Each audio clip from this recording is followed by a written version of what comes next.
Sophia Martinez smoothed down her navy dress as she stepped into the elegant ballroom, her heart hammering against her ribs. 2 years had passed since her divorce from David, yet here she was, attending his wedding to Lauren. She told herself this was about closure, about proving she had moved on from the 7 years of fertility treatments, failed pregnancies, and the slow erosion of their marriage under the weight of unfulfilled dreams. The ceremony had been beautiful, painfully so, and Sophia had managed to smile through it all. But now, as the reception began, she wondered if coming had been a mistake. The moment arrived during the toasts. Lauren, radiant in her flowing white gown, stood with her champagne glass raised high. Her voice carried across the room as she began what should have been a standard bride's speech. "I'm so grateful to have found David," she began sweetly, "and I'm especially thankful that his first marriage didn't work out." The room fell silent. Sophia's blood turned to ice as Lauren continued, seemingly oblivious to the horror of her words. "I mean, what's the point of a marriage if you can't even give your husband children, right?" Nervous laughter rippled through some guests, while others looked mortified. Sophia felt every eye in the room turned toward her. The years of injections, procedures, hope, and heartbreak crashed over her like a tidal wave.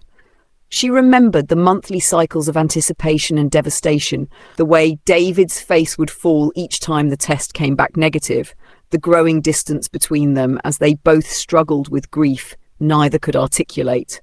The doctor's appointments, the whispered conversations about alternatives, the slow realization that their love wasn't enough to overcome this particular pain. But something unexpected happened in that moment of public humiliation. Instead of shrinking away, Sophia felt a spark of defiance ignite within her chest.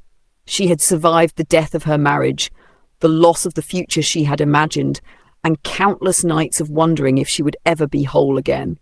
This thoughtless woman's words, cruel as they were, could not define her worth or her future. Sophia set down her barely touched champagne and walked out of that ballroom with her head held high, knowing that this moment marked not an ending, but a beginning. As she drove home through the city streets, tears finally came. But they were not just tears of pain, they were tears of release, of letting go of the last threads that tied her to a life that was never meant to be hers. Tomorrow, she decided, she would start building the life that was waiting for her, the one she was meant to live. The cruel words that were meant to break her had instead set her free.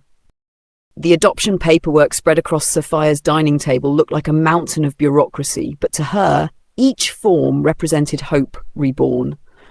3 months had passed since the wedding debacle, and she had thrown herself into the adoption process with the same determination she had once reserved for fertility treatments. This time felt different, though. This time, she wasn't trying to fix something broken within herself. She was building something entirely new. The home study process proved both invasive and illuminating. Social workers examined every corner of her one-bedroom apartment, questioned her finances, her support system, and her motivations for wanting to adopt as a single woman. Sophia transformed her space methodically, converting her home office into a nursery with soft yellow walls and carefully chosen furniture. She attended parenting classes, completed background checks, and wrote essays about her childhood, her dreams, and her capacity to love a child who didn't share her DNA. Her friend Elena became her anchor during this process, accompanying her to adoption meetings and helping her navigate the emotional rollercoaster of waiting. "You're glowing," Elena observed one evening as they painted the nursery. "I haven't seen you this alive since before everything fell apart with David." Sophia paused, brush in hand, and realized Elena was right. The anticipation was different now, healthier somehow, built on possibility rather than desperation. The call came on a Tuesday morning in October. Sophia was reviewing client files when her phone rang, displaying the number she had memorized by heart. The social worker's voice was warm but professional. "Sophia, we have twin baby girls. They're 6 weeks old, abandoned at a fire station, perfectly healthy. The biological mother has relinquished her rights. Are you ready?" The words seemed to float around her as she gripped the phone. Twins. 2 babies who needed her as much as she needed them. Within hours, Sophia found herself in a hospital room, looking down at two perfect little faces. Hope and Grace, the nurses had called them, names given by the staff based on the note left with them. One baby slept peacefully while the other gazed up at Sophia with dark, curious eyes. As she held them for the first time, Sophia felt a completeness she had never experienced before. These children weren't the ones she had imagined during all those years of trying, but they were hers in every way that mattered. The broken pieces of her old dreams had rearranged themselves into something more beautiful than she had ever dared to hope for. Sophia's Instagram account, once a carefully curated collection of professional photos and inspirational quotes, transformed overnight into a celebration of motherhood. The first photo she posted showed two tiny hands wrapped around her fingers, captioned simply, "My heart is full. Meet Hope and Grace." The response was overwhelming. Friends, family, and even strangers began following her journey, drawn to her authentic portrayal of single motherhood and the beauty of adoption. What started as personal documentation evolved into something much larger.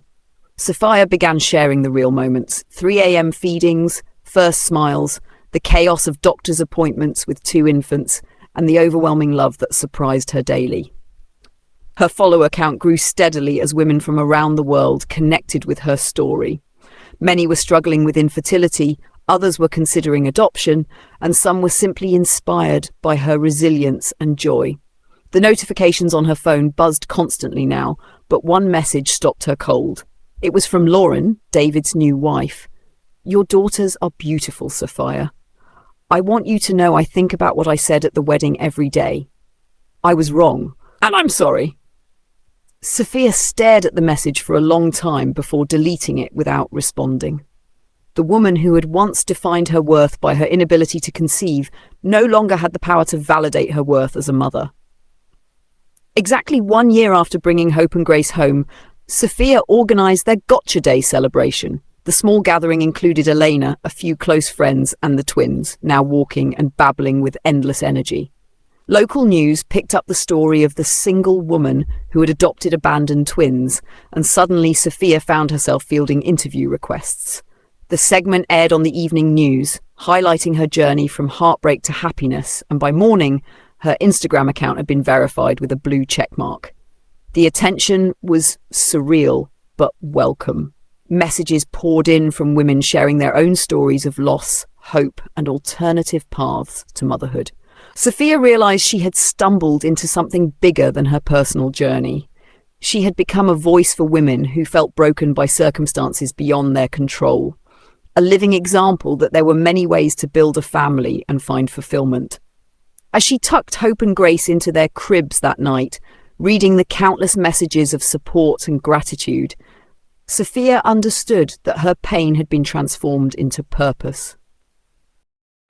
The idea for the Barren blog came to Sophia during one of those quiet moments between chaos, when both girls were napping and the apartment felt peaceful.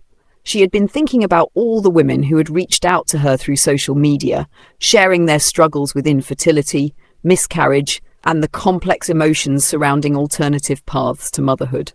Her laptop sat before her as she began typing, and the words flowed like water finding its course. The blog launched on a Wednesday morning with a post titled "When Your Garden Doesn't Grow as Planned." Sophia wrote about the metaphor of barrenness, how society often viewed women who couldn't conceive as incomplete gardens, failing to produce the expected fruit. But she had learned that some gardens bloom differently, that beauty could emerge from the most unexpected places, and that nurturing could take many forms.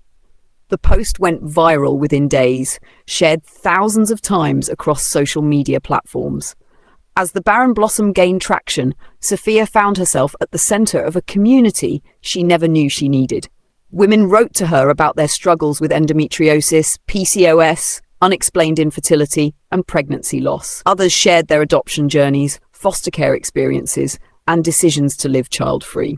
The blog became a safe space for conversations that often happened in whispers, bringing light to topics long shrouded in shame and silence. The charity gala invitation arrived on elegant cardstock, requesting Sophia's presence at a fundraiser for reproductive health research. She almost declined, still wary of formal events after the wedding disaster, but something compelled her to attend. The evening proved magical until she spotted familiar faces across the crowded ballroom. David stood near the bar with Lauren, both looking older, more tired than she remembered. When their eyes met, time seemed to pause. The conversation that followed was awkward but necessary. Lauren approached first, her eyes filled with genuine remorse. "Sophia, I followed your blog, your journey with the girls. What I said at the wedding, it was inexcusable. I was young and thoughtless, and I've regretted those words every day since." David remained silent, but his expression spoke volumes. As Sophia looked at them, she felt something she hadn't expected: indifference. These people who had once held so much power over her emotions were now simply part of her past, a chapter that had closed to make room for the beautiful story she was now writing. She thanked Lauren for her apology, exchanged pleasantries, and walked away feeling lighter than she had in years. The phone call from the literary agent came while Sophia was in the middle of a particularly chaotic morning. Hope had somehow managed to cover herself in oatmeal while Grace was attempting to climb the bookshelf. "Miss Martinez, I've been following your blog for months," the voice on the other end said. "Have you ever considered writing a book?" The question hung in the air as Sophia surveyed her messy apartment, her beautiful daughters, and the life she had built from the ashes of her former dreams. Still a mother, finding wholeness beyond biology became Sophia's love letter to every woman who had ever felt broken by circumstances beyond her control. She wrote late at night after the twins were asleep, pouring her heart onto pages that would eventually reach millions of readers. The book chronicled her journey from the devastating wedding toast to the joy of adoption, but more importantly, it explored the broader definition of motherhood and womanhood in a society that often reduced women to their reproductive capacity. The book launch exceeded everyone's expectations. Still a Mother climbed bestseller lists and sparked conversations on talk shows, in book clubs, and across social media platforms. Sophia found herself on a podcast circuit, sharing her story with audiences hungry for authentic narratives about resilience and redefining success. The irony wasn't lost on her that the very thing that had once made her feel like a failure had become the foundation of her greatest triumph. With success came opportunity, and Sophia channeled her platform into action by establishing Mothers in Every Form, and a non-profit organisation dedicated to supporting women facing infertility, adoption challenges, and alternative paths to motherhood. The organisation provided resources, support groups, and financial assistance to women who couldn't afford fertility treatments or adoption fees. What had started as a personal blog had evolved into a movement, touching lives across the globe and changing conversations about what it meant to be a complete woman. Years later, as Sophia watched Hope and Grace play in their backyard, she marveled at the unexpected beauty of her life. The path that had brought her here was nothing like the one she had originally planned, but it was perfect in its imperfection. The barren woman had bloomed into something magnificent, not despite her struggles, but because of them. Every loss had prepared her for this abundance. Every closed door had led her to the one that opened onto her true destiny. As her daughter's laughter filled the air, Sophia smiled, knowing that sometimes the most beautiful gardens grow in the most unlikely soil. If Sophia's story touched your heart, don't forget to subscribe and turn on notifications so you never miss a new chapter. Share in the comments how this story made you feel, what part resonated with you the most, and tell me where you're watching from. I love seeing how far our little community reaches around the world. Your thoughts and support mean everything. Let's keep growing, healing, and blooming together.